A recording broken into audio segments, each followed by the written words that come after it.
Tako še tretjo nedeljo zapored poslušamo prilike, kot jih zapiše evangelist Matej.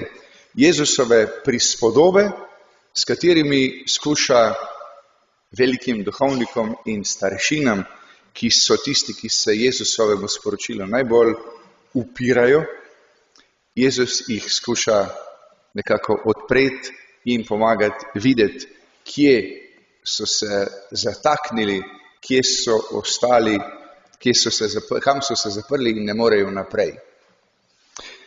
Jezus uporablja prispodobe zato, da svoje nasprotnike, svoje sogovornike nekako razoroži, da jih spravi ven iz te drže obrambe. In zato govori v prilikah, govori o tretjih osebah, o čisto nekom drugem. In tukaj danes govori o kralju, ki je hotel narediti svatbo za svojega sina. Ne govori neposredno o starešinah in velikih duhovnikih, ampak želi, da bi ravno zaradi tega, ker pripoveduje zgodbo, da bi oni lahko prisluhnili bolj, kot če bi govoril direktno o njih. Zgodbo poznamo, kralj kliče na svatbo. Kralj je prispodoba Boga, ki vabi svoje ljudstvo, svoje izvoljeno ljudstvo na svatbo. Zgodovina Izraelcev kaže na to, kako težko jim je bilo ostajati zvesti Bogu in Božji obljubi. Bog svoje strani ves čas neprestano kliče. Izraelce ta svet vedno znova premami.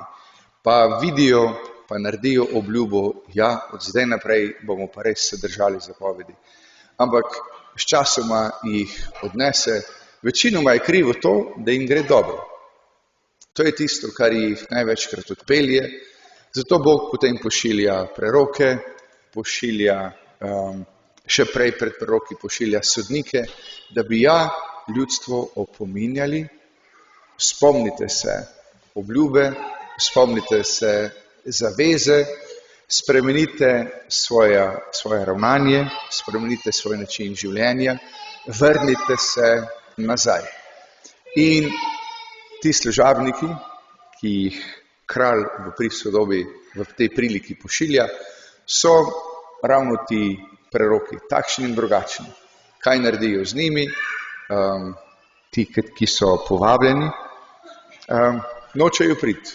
Se obrnejo stran od njih, jih grejo po svojih delih. Nekatere pa tudi zgrabijo, jih sramotijo in jih tudi pobijajo. To je bila usoda marsikaterega starozaveznega preroka. V Novi zavezi je pravzaprav precej podobno.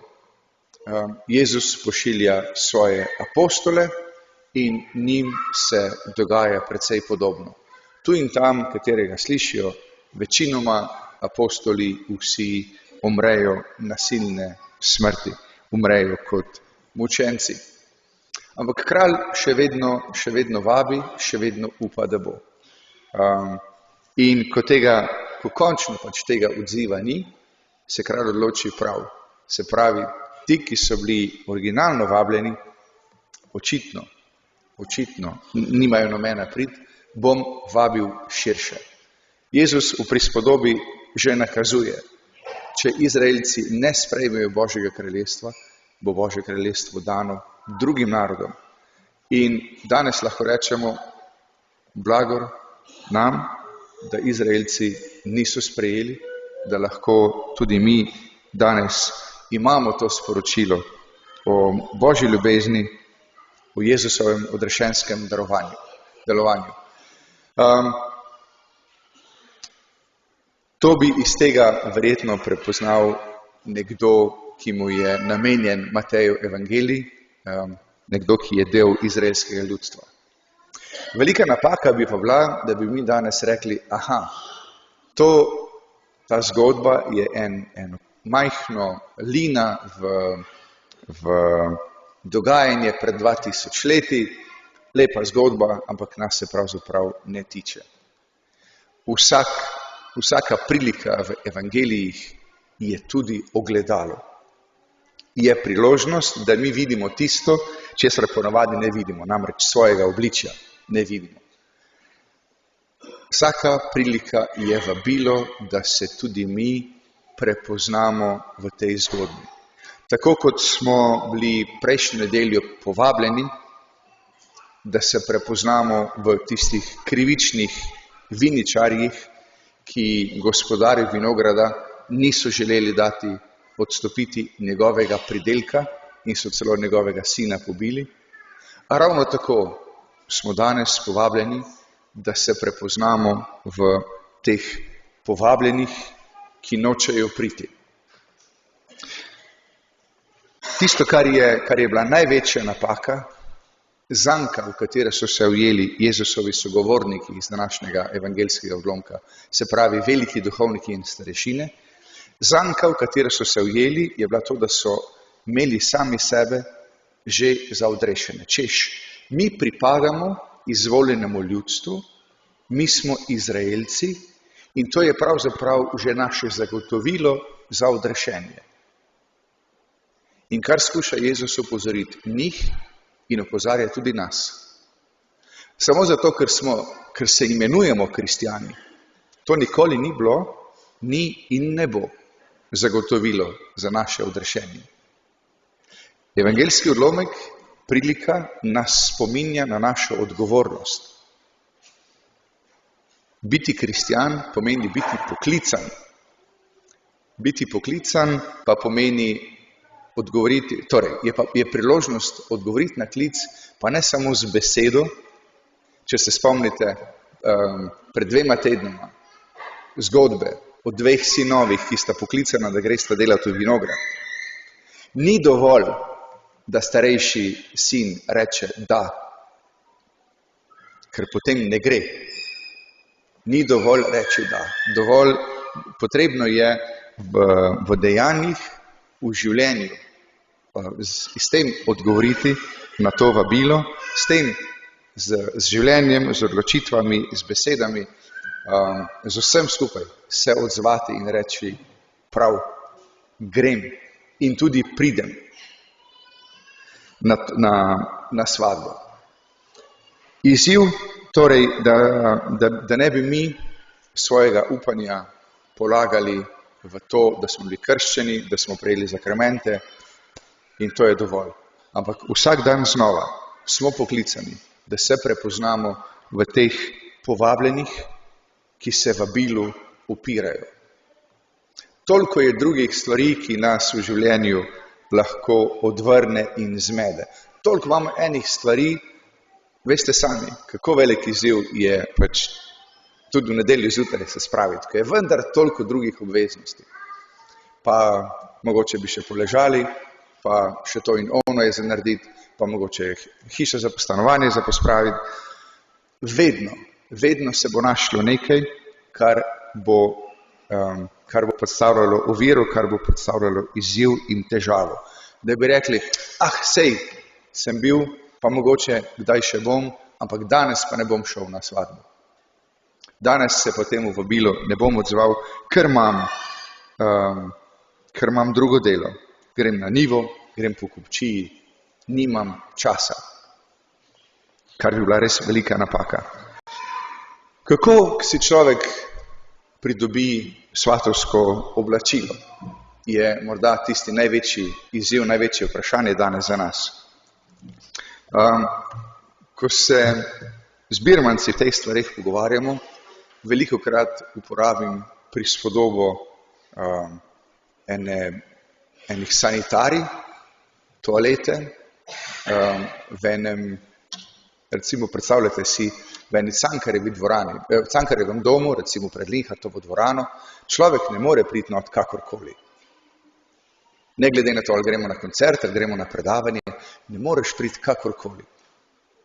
Vedno se je potrebno prej še malo umiti, vedno se je treba potem še mogoče sploh ženske, malo popraviti, make-up, frizuro, ker ne moreš priti kakorkoli. To je lahko ena lepa prispodoba za vice, V Vicah se mi dokončno pripravimo za nebeško svatbo. In vedno se najde še kak madež, vedno se najde še kak košček prahu, ki ga je dobro odstraniti z obleke, zato da res pridemo pripravljeni. Ker ko smo enkrat na svadbi, tam nimaš kaj, se nimaš kaj več, kakorkoli več pripravljati. Ni pa potrebno, da čakamo na vice.